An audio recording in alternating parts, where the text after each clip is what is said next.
Coming to you live from the RMITV studios in the heart of Melbourne, the city that wants a restriction on its water restrictions. It's StudioA with Dave Thornton. On this week's show, regular guests Jess Harris and Carl Chandler. Comedy from Daniel Moore. Musician Jimmy Stewart from Clinkerfield. And special guests, birdwatcher and author Sean Dooley. And comedian Denise Scott. But please welcome the host of StudioA, Mr. Dave Thornton.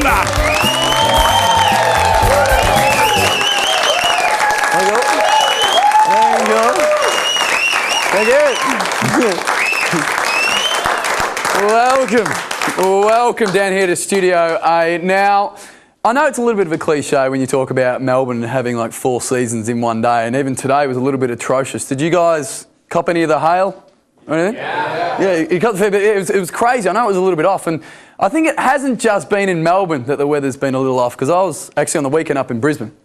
And it seems in Queensland there was pretty crazy weather. There was some storms sweeping through. And it even got to the point where the rugby league final between Australia and New Zealand was going to get called off by a storm. Now, I'm not much of a rugby league fan, to be honest with you. I don't really get it. I mean, you see those guys, they're very masculine, very intimidating. They're rugby league players, you know, the big thick-necked guys. I'm just going to tackle a bloke. I'm going to hammer him. That is my job. I just got to crunch a bloke down into the grass. I want to see blood. I don't care if he's put in a wheelchair. I do not care. It's not going to happen. And not on my watch. I'm going to smack him and go, oh no, wait, stop, it's a storm. I don't know if I can go on.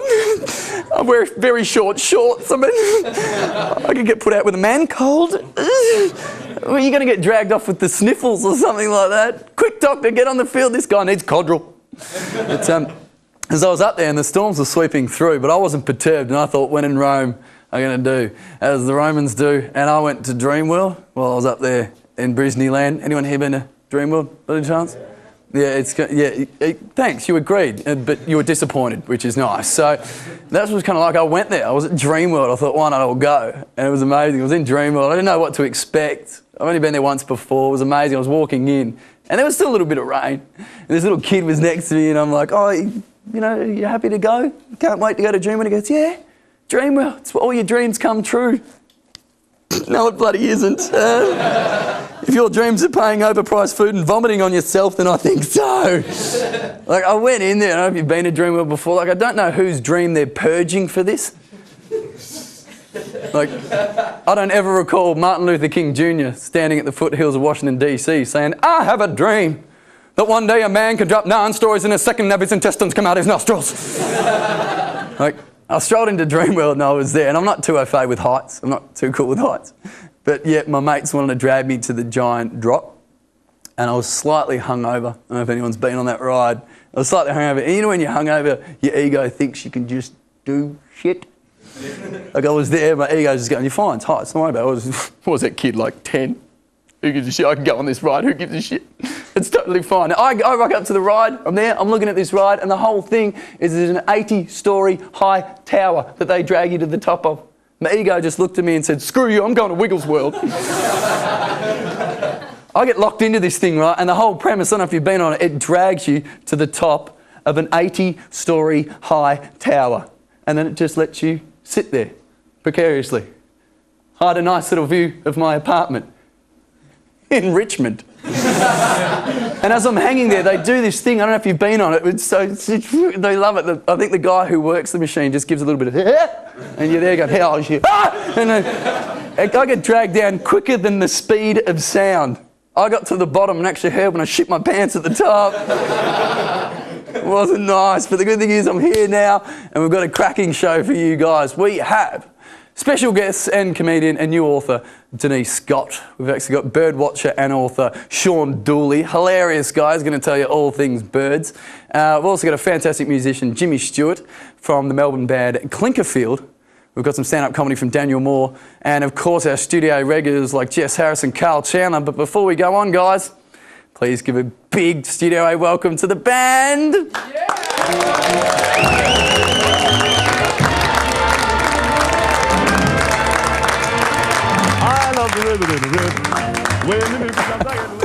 Hello, welcome to this show. Now, I'm sure this show's been great. Like, this is the penultimate show. This is the second last one for the season. It's been going along, pretty fine. At first, I'll admit, I don't know everyone on the show, exactly what they do. Look, excuse me, can I just, yeah, just you. Yes.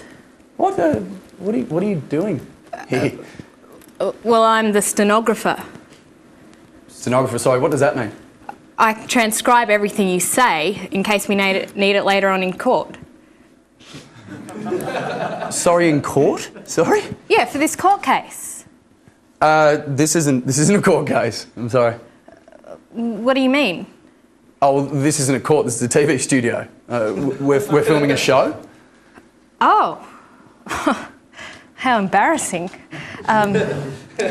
It's pointless me being here then.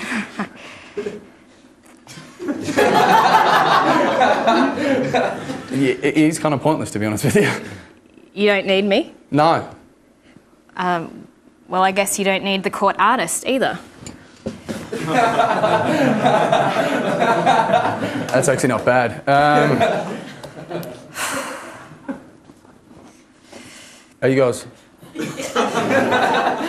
Come on, Phil, let's go. We've got the wrong guy. This guy doesn't even look like he knows how to rob someone. Oh, that was weird. Do you know how hard it was to find a stenographer machine? That deserved more. Thank you. You won't find that on Lithuanian karaoke. Now, love is in the air, admittedly enough, here in Melbourne. Well, to be honest with you, sex to be precise. It's with Melbourne's annual sex exhibition, Sexpo, having just finished on the weekend. It seems a political bent was thrown into the mix as the Australian Sex Party was launched on Thursday at the exhibition. Oh, one guy's Randy. With policies like putting Viagra on the pharmaceutical benefits scheme and loosening the internet filter. It seems the Sex Party really wants to get things started, and here at StudioA, we like to think of ourselves as politically active. So we're putting our hefty political weight behind the issue and releasing a bit of a pamphlet, to be honest with you, that we got here that's actually called StudioA's Reasons to Vote the Sex Party into Australian Politics.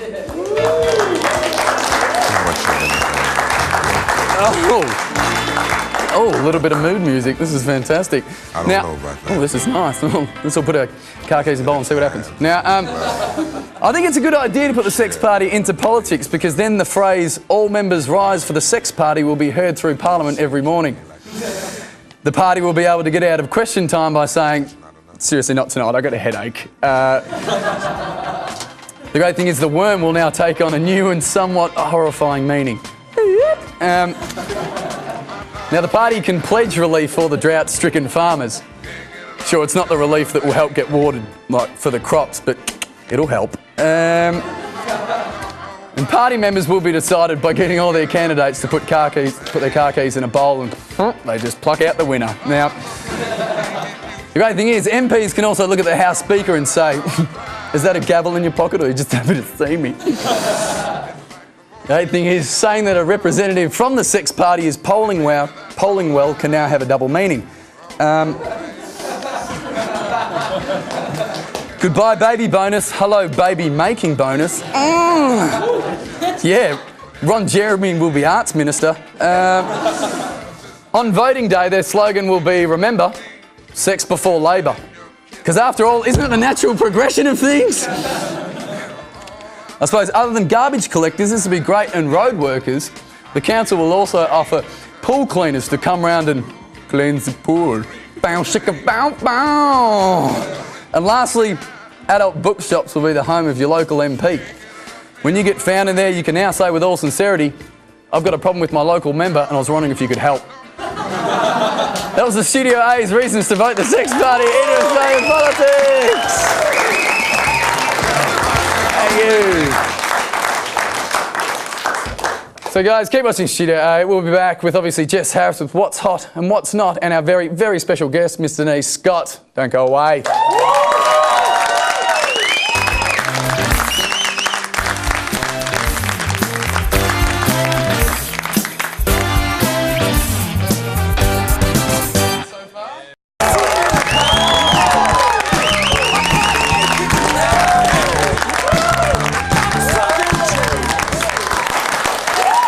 Welcome back to Studio A where the sun always shines. Oh no, wait, it's Melbourne. Scratch that last one. Now, it's time again to check in with the resident guru on all things hot and all things not exactly hot. It's Jess Harris. Hello! Spectacular. Yeah. Jess, on the rumour mill it says you've just moved in with your boyfriend, is that true? I have. Yeah? Yeah. How? Made the big next step. Made the big, really? Yeah. Has it been a big step? Oh, it's all right, because I found out the key to success is we've got separate bathrooms.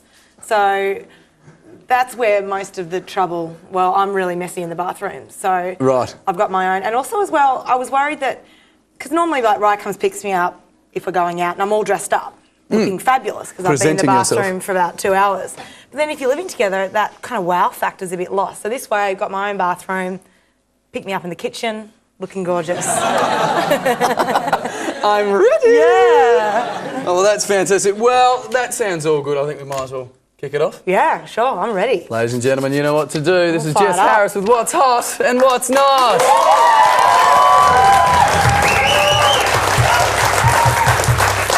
All right, everyone, starting with the hots. Counting down. Number 10 on the hot list is running away from home.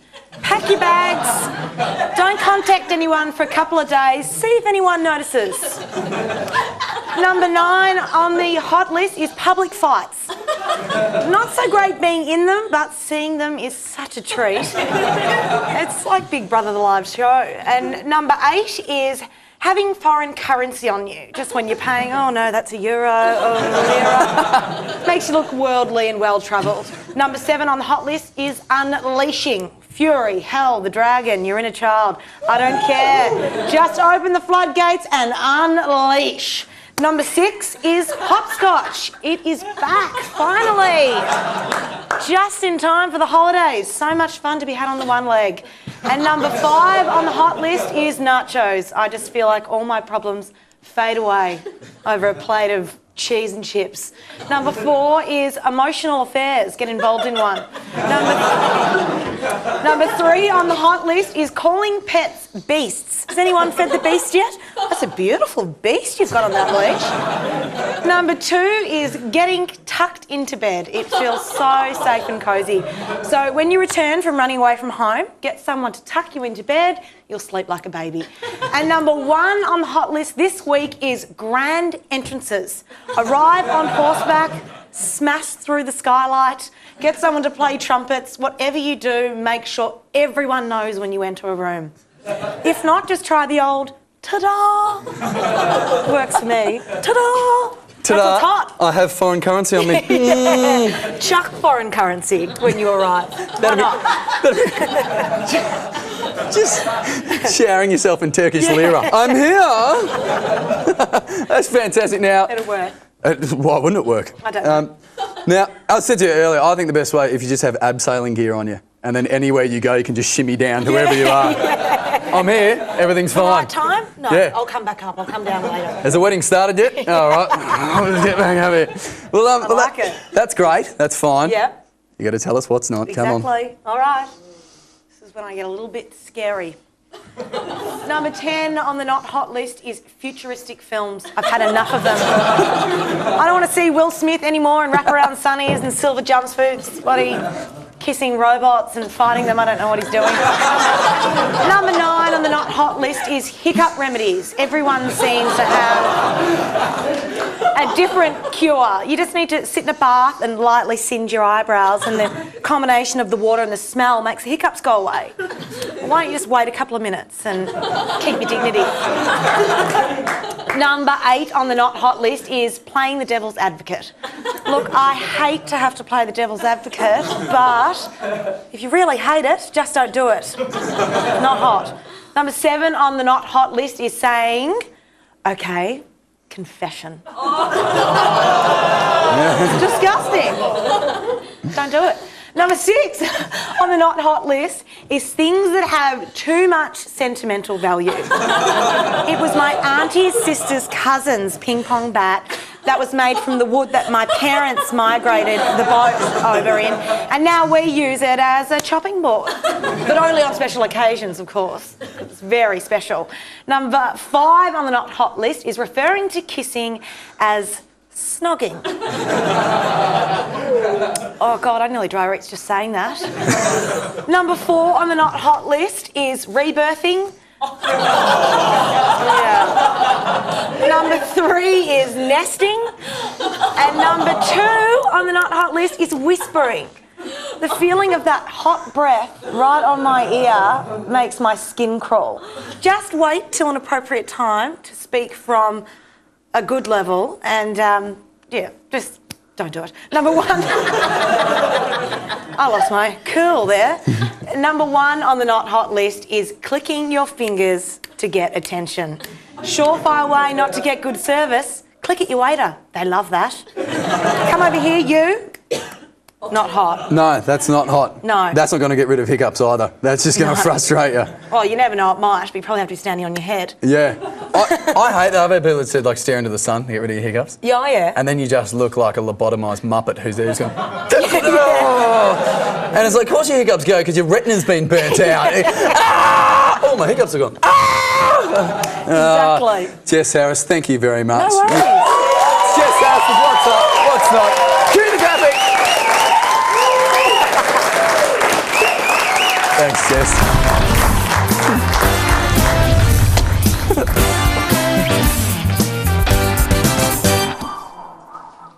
Now, our first guest tonight is one of Australia's favourite comedians. She's presented Breakfast Radio and has been nominated for 4 most outstanding shows at the Melbourne International Comedy Festival, one of which she performed with her 16-year-old son. She has just released her first book, All That Happened at number 26, and is apparently often seen at Northcote Plaza on a Saturday morning in her husband's trackies. Who isn't? And a pleasure to have her tonight. Please welcome Denise Scott. Thank you, Denise. Thank you. Lovely to be here, Dave. Take a seat, Oh, take a thank you, seat. I will. That's the first time I got a smooch actually on the show. Is it? It's the older ladies. We just Really? head in there Oh, when we can. Christine- See an opportunity, grab it. Could be dead tomorrow, literally. Christine Nixon was the same. I was like, oh, settle. Yes, well, Christine and I have both got big breasts too. Christine Nixon and I have that in common. Big-breasted women in their 50s that just attack young men in a sexual kind of way. She leads the police force. I shop at Northcote Plaza and crap on. You're both fronting some pretty scary things, though. That's where you meet. That's for sure. Now, Denise, like, we're here because obviously I want to talk about you, Of course you do, Dave. but you're not the only talented one in your household because your son Geordie, Geordie, yes, Lane. he released his album. Was it on the weekend? He did release an album on the weekend. That kid, I tell you, it's driving me nuts. When am I going to get my moment in the sun, Dave? When am I, the fifth woman, the mother, I can't even speak. But yes, he did. Geordie is 24. Yes, he released... No, but this is You've done well, your I research? had to think, yeah, I had to think. And caesarean birth, you know, and I'm not going to reenact it here. But he did release an album and he's formed a duo with a woman who he met on MySpace. Tracy, Hello. Keep it to yourselves, you filthy youngsters. Tracy McNeil is Right. from Canada. Yep. And they met up on MySpace, heard one another's music. She came out here to do a teaching course, so she said. And they have formed a music duo, and they released an album, No Time to Die, which is fantastic. It's a real... Do they need my help? I'm the one who needs help, Dave. Why am I crapping on... They've got all their life ahead of them. But it wasn't amazing. He sold out the gig. Yeah? They sold out the gig at Northcote Social Club. People fainted. I was there, you know, Mum was there. People faint. He's a folk people performer. Fainted. Yeah, well, folk performance. Don't you diss it? No. Because I'll slap you. Because my son's a folky roots blues. You know, beautiful, beautiful music. And enough about youth though and their success. But look, while I'm here, I am going to brag about my daughter, Bonnie Lane. Oh yeah. Because she doesn't get a fair go because she's an installation artist, Dave. And is there any, as she said to me, could be worse, could be a poet. That's right, you make even less money. So she does things like stacks cardboard boxes and, well, that's it. And it's very hard, it's very hard as a mother to know what to say about, you go, oh, wow. But anyway, what she's done and what I'm here to brag about is that my 22-year-old daughter upset Darren Hinch, had a talkback radio program dedicated to her offensive artwork, which was in the subway at Flinders Street railway station, and it was shut down. Could I be prouder as a mother that my daughter did that's this worthwhile. to Darren Hinch? Yeah. That's gutsy. The man from the south, yeah. That's gutsy. Now, both of your kids are still at home at number 26. They are indeed. They're in their 20s. Is this a focus in your book? Do you give them a bit of The last chapter is dedicated to humiliating them and hoping that this may cause them to move out. Because the book is all about our life at number 26, which is the only house we've ever lived. Well, since we had kids, John and I had the kids, and so we've all been there. And yes, the last chapter is about the fact that there's an installation artist, a musician, me a comedian, and John was a clown, street performing, and all living under, which means it's very, very neurotic. Yeah. And a very disturbed household. And so the last chapter explores that hub of neuroses and what it's like to live there. And you're still there now? Still there now. Geordie said to me the other day, no offence, Mum, but I really want to move out. And I know. I said, no offence taken, I really want you to go. And in fact, he begged me, he said, please don't put in the book, that I still live at home, because apparently, it's not the cool for a muso, fucked up genius muso. You're allowed.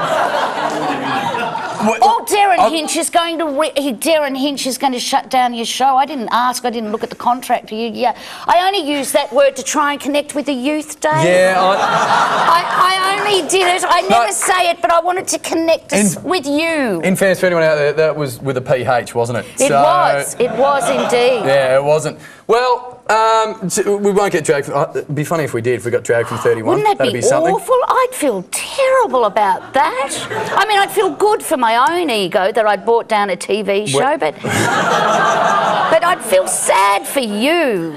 We're going to be. Because what have you got going for you? Nothing. You've got youth. You've got good looks. You've got talent. You're thin. You've got no alcohol or drug problems at all. You've got everything. So I'm going to bring down your show. I'm going to make life hard for you. It's good to have you here, Denise. Now, guys, before she brings it down, I'll plug your book, All That Happened. I haven't, have I? Tell me seriously, 26. I haven't brought it down, have I? You can't bring it down. We're community TV. We cannot go any lower. Okay. Oh, that's good. Guys, if you want to get a book, it is out now. It's at all good bookstores. You don't have to hold me up. No, it's not. You are. You hold guys, up the old lady. You can just relax.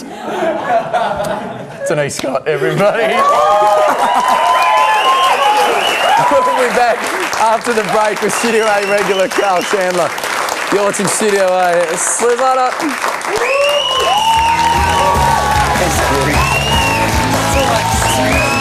Yeah. It's so much better from your mouth than mine. Yeah. Fine.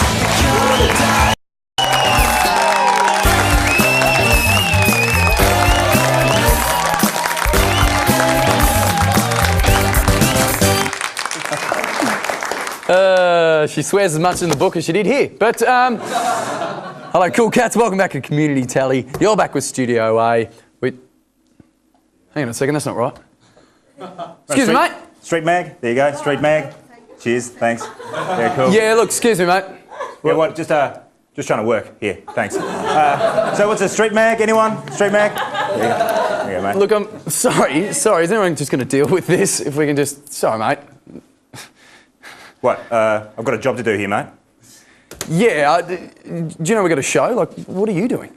Look, forgive me for trying to, just have a living, trying to eke out an existence. No, that's not it, mate. Surely there's, a better place to do that. It's just that we've got, a bit of a job to do here. Oh, so you've got a job. Look, I don't have a job. Thanks. Yeah. No, look, I didn't say that. Oh, look at this. Look at freaking, David Letterman here,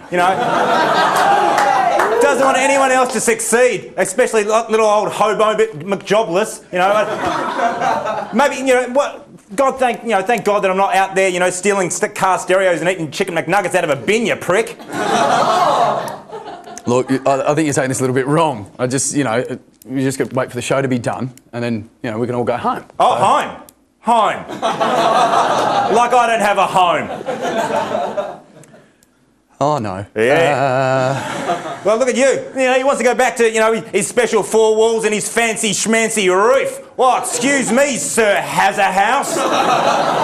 Maybe I'll just sell the rest of my magazine so I can go back to under my bridge and fall asleep using my favourite rat as a pillow. Look, I'm just not saying all those things. He said to keep the show under control, it's just so we can stay on time for Channel 31. Sorry. What? You say Channel 31? Yeah, I'll get in trouble with 31 if I don't. This isn't Channel 9? No, it's Community Telly 31, yeah. I am really sorry, mate. Look, Oh, thanks. Just, buy yourself a coffee or something, yeah. No heroin. Thanks, mate. Yeah.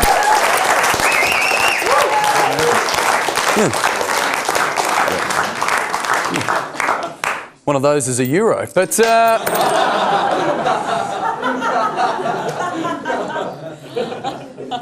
thought of that. Now, I don't know if you guys have seen those really graphic workplace ads that have been on? Yeah. A little bit disturbing. Yeah. You're sitting there trying to eat dinner and this guy's like, oh, I'm just cooking. And you're like, oh, this is a little bit too much. There's the factory worker and there's the apprentice. And it's a little bit wrong. It's horrifying stuff. And now, actually, they've released another one. I don't know if you've seen it.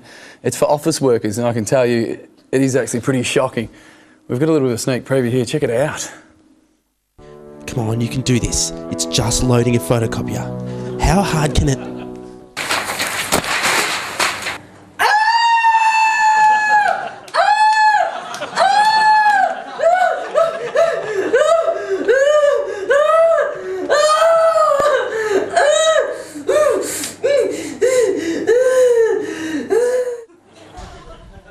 Oh, I've got to make the boss a coffee.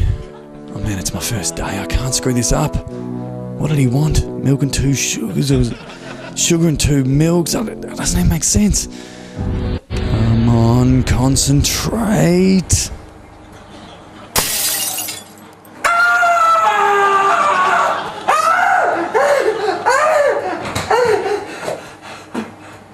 Oh shit, workplace accident. Why did this have to happen on my first day? I'll get the first aid kit. Oh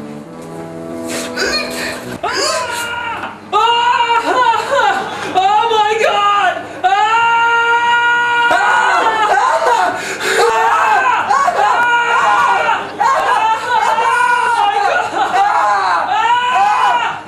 Oh shit! Oh, jeez. I can't believe all the new guys hurt themselves on their first day. I'll take care of this. I'll call for help.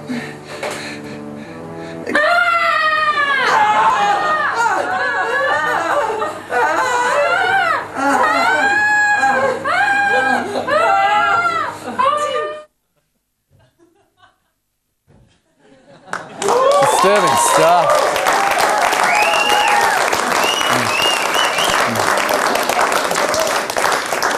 Now, guys, please welcome a StudioA favourite down here. He's hilarious, Mr. Carl Chandler.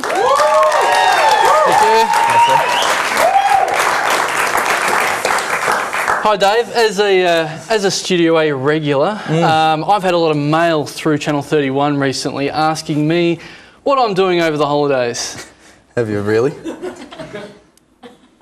Okay. No. Well, remember when you asked me what I was doing over the holidays? I don't remember asking that. All right, fine. No one has asked me what I'm doing over the holidays. Now we all know.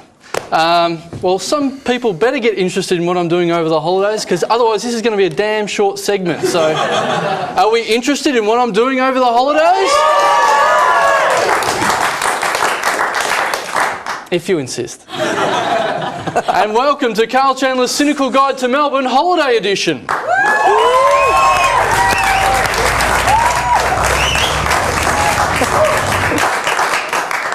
Now, first of all, we'll get this straight. I love holidays, because for a couple of weeks, I don't do shit. It reminds me of my halcyon days on the dole, but without the benefit of my mum waking me up at 11 a.m. and hassling me about wasting my life.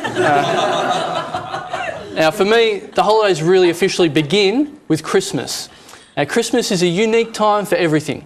We do things at Christmas that would normally seem a bit weird, like Christmas shopping. It's the one time a year when it seems perfectly normal to me to drive to Chadstone at 3 a.m. for a new pair of ice tongs. Then there's Christmas dinner itself. Meeting up and eating with a bunch of people who, if I wasn't related to them, I'd move tables to get away from them at McDonald's. Now, straight after that, there's New Year's Eve to look forward to for some people. But I kind of think New Year's Eve is like a shitty version of your birthday. Like, it's a big reminder that another year has zoomed past you, but you don't get any presents. Now, I have a rule. If I have to be told that I'm a year older, someone has to give me something gift-wrapped. I'm not going to acknowledge 2009 until I have a foot spa with a bow around it. Just kind of rules of mine. Now, holidays means summer, and summer means the beach.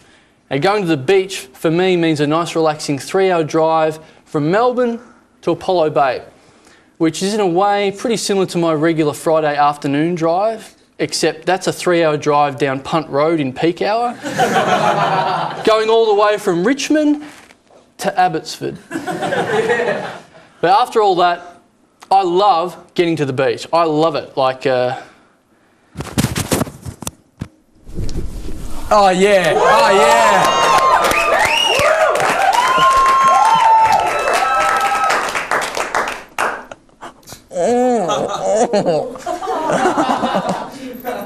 I'm a method comedian. Obviously I love summer, the holidays, almost as much as I love making a dick of myself. And ladies at home, if you've tuned in right now, nice going. That's great timing. Now, clearly I love going to the beach, especially with all the girls at the beach. Because with all the girls in bikinis hanging around, it's kind of like a strip club that I don't have to pay for. I can even bring in my own drinks. I mean, I know there's also old guys there without their shirts on, but I don't even mind that, because I like man boobs. Because they're boobs I can stare at all day without feeling sexist. I'll proceed.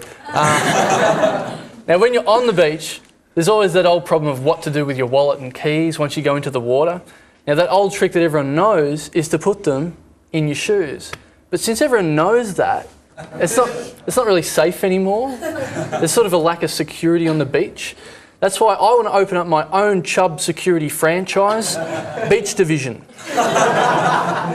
You go into the water, you come back to your towel, and you know your stuff is being looked after, because your shoes are full of these things.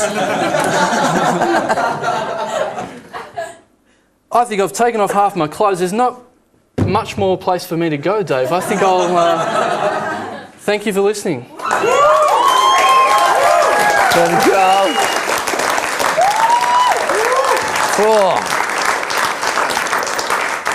Talk about a strip club you don't have to pay for. Lucky I've got the desk in front of me. Okay. Okay. Okay, stick around because we'll be back with our special guest coming up, Sean the Birdman Dooley, and comedy from Daniel Moore. Give it up again for Carl Chandler. You're to StudioA. It's on tape.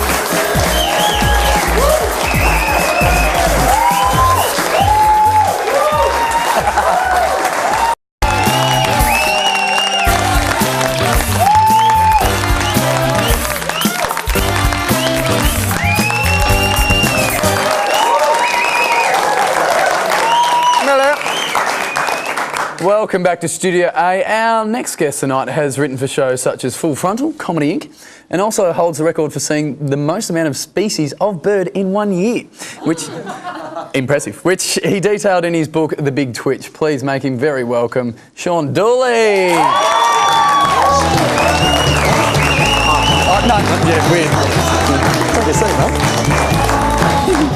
Yeah, I was going to go the Kiss after Denise said it was only 50-year-old women that went the Kiss, but I thought, nah, I've just been introduced as a bird watcher. They're going to think I'm a freak anyway, so, you know.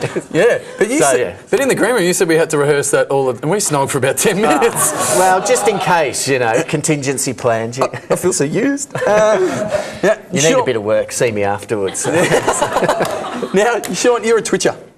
Yes, but it's not contagious. It's actually that's like the hardcore form of bird watching. You know, your normal bird watcher, you image that sort of little old lady who puts, you know, bits of bread out in the park for the pigeons. Yeah. Well, the Twitch is kind of like, you know, extreme sport bird watching. It can be done. It's like you'll be sitting at home and the bird phone, you know, the bird signal will go up like Batman, and you go, you know, there's a buff-breasted sandpiper in Adelaide. Right, to the bird pole. So you're down and in the car, and you ring up your mates, and you drive overnight to Adelaide to look for this bird, which normally lives in North America, breeds in the Arctic Circle, and flies down to South America for our summer. But sometimes, like once every 10 years, one of them will take a wrong turn at Albuquerque, and it'll head down the other side of the of the Pacific and end up at Adelaide. So we just wait and then head for it. Jeez, how disappointing. You think you're in South America, then you go, I'm in Adelaide? How disappointing with that? Yeah, I never knew a bird could have a look of utter desperation. Oh, damn. You know, they don't have many facial muscles, but they can use it when they're in Adelaide. They can convey it. Yeah. Now, what you said, like extreme bird watching, and kind of see people cave jumping, and you know, just oh, it's a pigeon. But how did you get into it? Well, I got into it at primary school, and we had a teacher who was a bird watcher and a bird bander, and that's where you capture a bird, and then like they set up nets and capture them and put bands on the legs so that you can work out where they go to and all that sort of stuff. Well, that's what they tell us. I think they just like catching birds and torturing them, but it was really great. He'd sort of just look out the window, and our school was next to a swamp, and he would just go, oh, let's forget maths today, and he had 30 pairs of binoculars for every kid in the class, and we'd all just head down and go bird watching instead of doing maths, and I just loved it. And the really weird thing was our school was kind of bit, you know, hardcore school. Like the feeder high school that we went into was always on a current affair as, is this the worst school in Australia? And Corey Worthington waving. And you know, I was going to go to that as a bird watcher, which is not a good idea. But I ended up going to another school where I didn't know anybody, and then the first day at school, I didn't know a sole kid in the whole class, and the teacher got up, and we'd put on your entry form to the school your hobbies. Instead of putting footy or cricket or petty vandalism like all the other kids, I put down bird watching. And the teacher got up and he's gone, and you've got a special hobby, haven't you, Sean? And I go, no. Yeah. He's going, Sean's a bird watcher, everybody. And I just had 30 pairs of schoolboy eyes just looking at me going, poof, And so it took me about 6 years to get over that and recover from the bruises. And then you found out you found out you had another talent for your head getting flushed into the toilet. Now, we're going to put you to the test because you have been a comedy writer and you're a bird watcher. Yeah. Now, we want to make sure, the monitor's just over here. Right, we're going to flash up some birds and see if you know them. I think there's about 10 we've got. I'm going to blow my cover for, like, the book's been out for a couple of years and no one's done this to me before, thanks. So let's get the first one up here. If we can get the bird up, we'll see which one it is. What's that?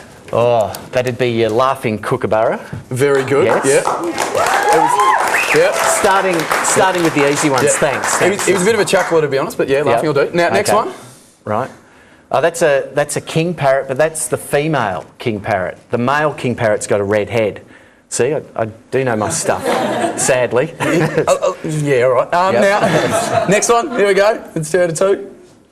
That's a currawong, and it's the monitor's on a bit of an angle, so I can't quite see. But it looks more like a grey currawong than a pied currawong. Okay. Right? Next, we'll check at the end. I do know that. And the next one? New Holland honeyeater. New Holland. New Holland. Very good. Okay, next one. It's new school, not old school. You got this one? Canary on steroids. Very good. Yeah. That's good. Next one. White-throated tree creeper. Oh. Next. White-throated tree creeper after it answered an internet date. Next one. A reason to reintroduce duck shooting. There we go. Next one. I don't have that one on the list. You don't? No. Next one.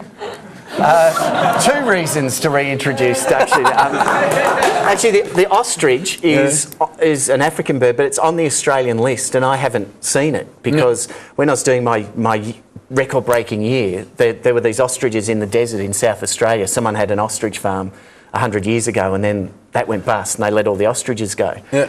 And then I went there to see them, and all the Adelaide birders, Adelaide again, they said, no, they don't count anymore. They've caught them all.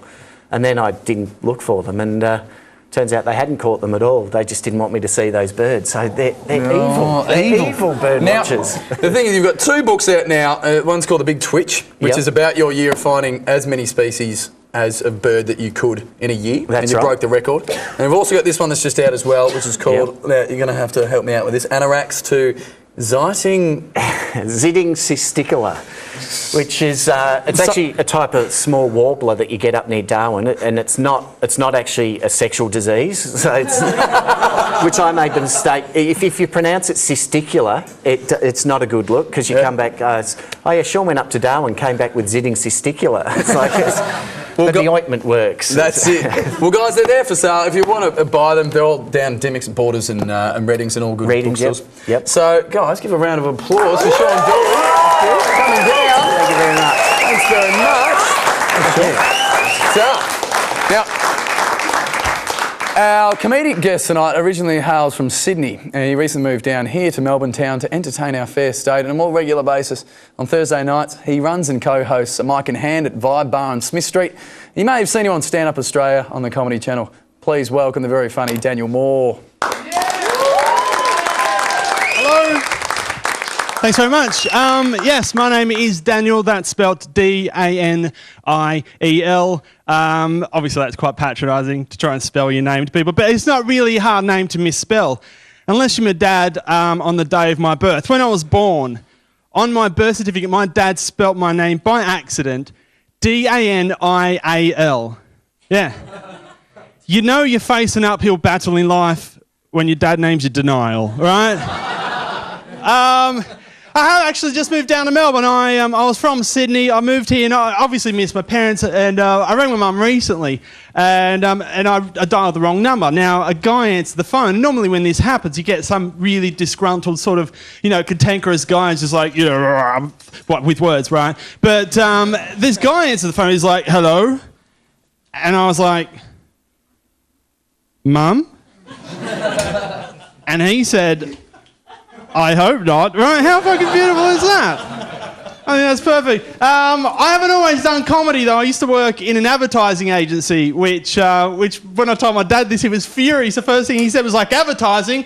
That's all about wankers with ponytails, snorting cocaine off strippers' boobies. And I remember thinking, that sounds busy. Not really the kind of place I would like to work, right? What a great place to go for year 10 work experience. Like, beats the hell out of 2 weeks at the butcher, That's what I did for work experience. It was horrible. He was such an angry butcher, Fucking hated cocaine on his boobies. I don't like the job interview. I find that to be quite redundant. The whole kind of trickery answer to the whole question, like, so Daniel, if you were two animals, what would you be? Like, conjoined, you know. Slightly confused, to be honest, but I do like the idea of being really quite arrogant for no reason in a job interview. Just once I'd love to walk through the doors and just go, hello, did someone order a genius? Right, I think that'd be fucking perfect.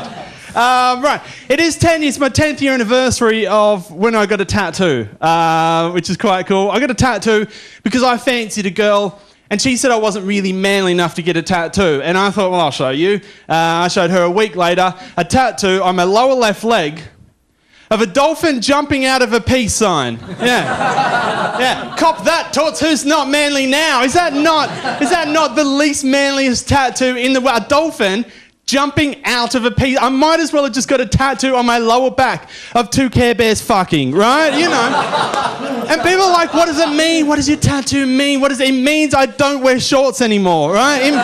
It means even the guy on the cigarette packets with the gangrene foot looks at my leg and goes, holy shit, dude, I'd hate to be you. I do crazy things for girls all the time, you know. I remember the first girl I had a crush on, and she was my year 8 teacher at school, Mrs. Mackey, and she had narcolepsy, right? Now she'd be standing up at the blackboard, like standing up writing like this, and then just fall asleep. Standing up! Like, not only was she a mathematical genius, she had the sleeping capabilities of a cow, right? Quite often you were befuddled not knowing whether to run out of class to get help or sneak out and go home, and then there's that little part in the back of your brain that goes, fuck it, let's just tip her over. I do remember my first kiss though. It was 20 years since my first kiss. I was 8 years old and it was fucking perfect. It was beautiful. It was me and this girl and we were there and there was like all this sort of, you know, get all fuzzy in your belly and your willy and you're sort of about to kiss. And right when our lips were about to touch, she insisted that we put our hands over our lips so that the lips didn't actually have to touch. Basically, my first kiss was a high five, right? I do quite like the idea of love. I think it's quite cool. I like the idea of getting married and stuff like that. But the thing I like best is I really want to be the best man in someone's wedding. Like, I find that whole speech, you know, that whole bit where they stand up and go, I remember the time Tony turned to me and he said, see that girl over there? I'm going to marry that girl. And someone in the audience always goes like, that's so romantic.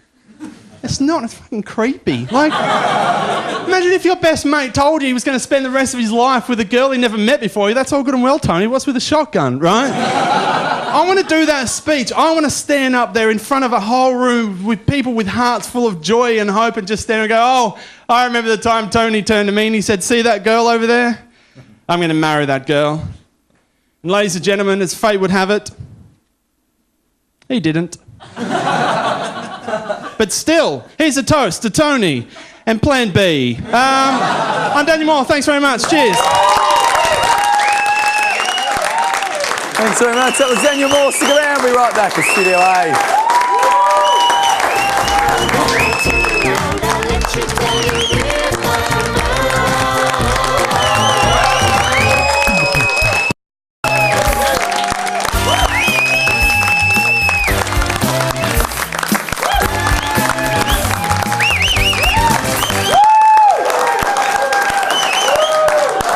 Welcome back, guys. For anyone out there, actually, who wants to enjoy the last show of the season that's on next Thursday, because you guys enjoyed yourselves, didn't you? Yeah, awesome. Email us at studioa@rmitv.org and you can come into the audience next week, 8:30, Swanson Street campus of RMIT. But before we go on, I think we need a word from our sponsors. Isn't that right, Oliver Clark? Thanks, Dave. This week's episode of Studio A is brought to you by Morse Code. It's way better than Da Vinci's. And Chico's. The one candy that keeps racism alive. And night vision cameras. Oliver Clark 1. Cute female neighbor who likes to shower in the dark 0. Back to you, Dave. Ooh, that's good, Oliver. He's an acquired taste, but once you get him, does he go down smooth. Thank you so much for joining us this week on Studio A. Obviously, a big thanks, guys, to everyone that was on. Jess Harris was awesome. Courtroom sketch artist and stenographer was there. Denise Scott was great. Carl Towner did his job. He took off his shirt for the sake of comedy. Homeless Guy, played by Richard McKenzie, was great. Sean Dooley, and of course Daniel Moore. Now, Now, to take us out tonight, we have Jimmy Stewart. He's from a fantastic Melbourne band, Clinkerfield. You can see Jimmy play at the Gem Bar in Collingwood, where he's about to rack up his 1 year of playing Tuesday nights. Otherwise, you can catch his band Clinkerfield on Thursday, the 11th of December at the East Brunswick Club. Please give it up for Jimmy and his song, Rain on the Vein. I've been Dave Thornton. Good night.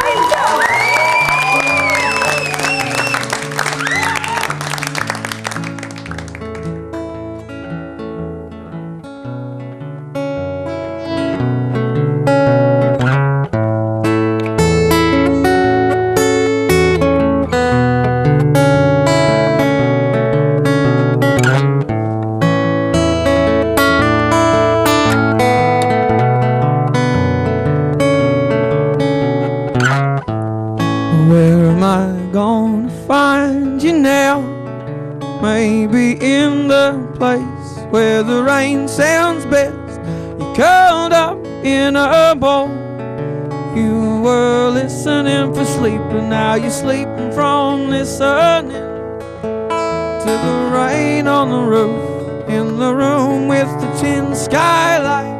And that's where the rain sounds best in this whole town. Looking for you, should have been listening for the best sound and rain sound. I'm thinking about which room has the best tin roof sound, and now I find you on the ground, curled up in a ball.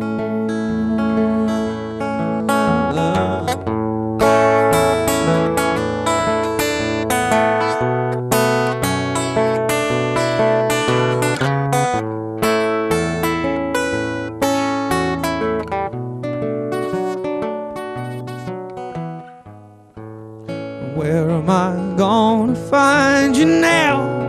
Maybe in the place where the rain sounds best. You're curled up in a ball with a needle in your arm, so thin. Now you're blue as that sky, as the blue sky through that tin skylight, beyond the clouds and above the room where the rain sounds best. And when I was looking for you, I should have been listening for the best sound and rain sound, and thinking about which room has the best tin roof sound. And now I find you're on the ground, and some of that rain's dripping through and falling onto your flames, but it could not wash your veins. How awful what I just found. You just died there on the ground, curled up in a ball.